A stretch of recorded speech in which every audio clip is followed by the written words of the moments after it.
And Ellis, when you found out it was Donovan Peoples-Jones, the young wide receiver that the Browns went and got, just a reaction, and some of the things you've seen on film. I know you've done film room breakdown on him as well. Yeah, the curious case of Donovan Peoples-Jones. There's a lot to unpack here. So, people probably saw the other day Urban Meyer, former Ohio State coach, comes out and says that he was surprised Donovan Peoples-Jones wasn't a top 10 pick, that he recruited him out of high school, a young man out of Detroit, five-star prospect, goes to Michigan, has a 3-year career, and quite frankly underwhelms. His freshman year, 22 catches, 200, 300 yards, something like that. Has a decent sophomore year, 47 catches, I think it was, upwards of 700 yards. Got in the end zone 6, 7 times, something like that.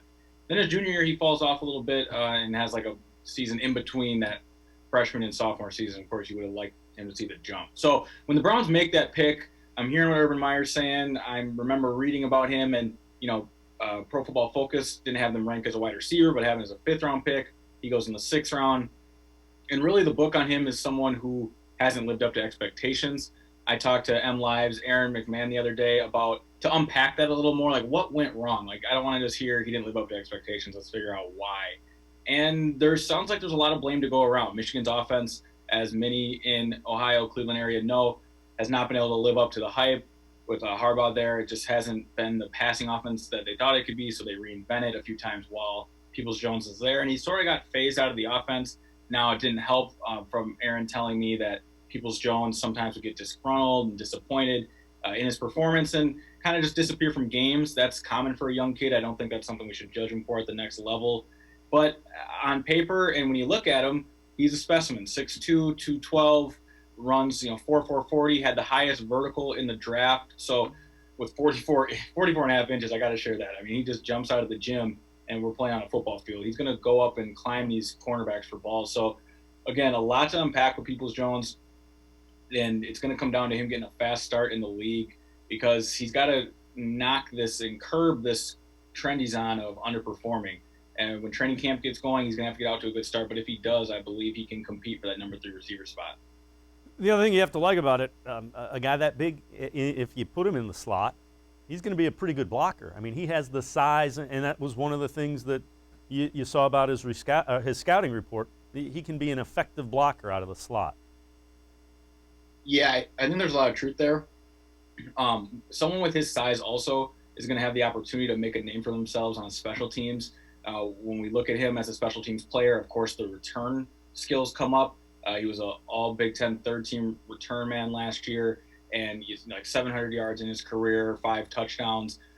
He'll have a chance to be that returner in Cleveland. I believe special teams coordinator Mike Prefer may have found his guy both in the punt return game, and we'll see what he can do in the kick return game. But he's also going to have a chance to be a punt team guy, a gunner, a kickoff guy, running down there, making plays. That's how he's going to have to make a name for himself as a 6th-round pick. So to bring it back to how you started this question with him blocking in the slot there, he's going to be able to get on smaller cornerbacks and be gritty in a 2 wide receiver set if need be. When Kevin Stefanski's trying to run those outside zone, he's going to be able to get on his blocks, but also that grit is going to help him on special teams, where I think is where he's going to have to make a name for himself to start. He came out and said he was going to wear number 11 with the Browns because he's one of one. What about having guys like Jarvis Landry and OBJ to learn from? That's got to, I would think, as a guy that's underperformed, if I'm Donovan Peoples-Jones, I'm putting my locker right between those 2 guys and basically finding everything they do and doing what they do. Yeah, and Odell even tweeted at Peoples-Jones shortly after he was drafted. Not a whole lot of context in the tweet, but just an acknowledgement of respect and excitement that he was coming to Cleveland. And I like your point about putting the locker right next to him.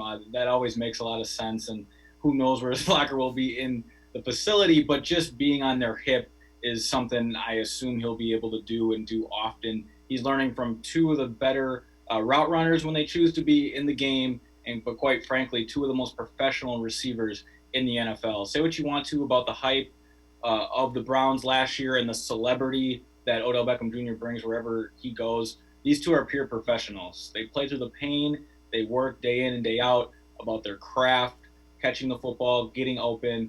These are 2 guys that any young receiver would want as a mentor, and now Peoples-Jones is going to have that opportunity in Cleveland.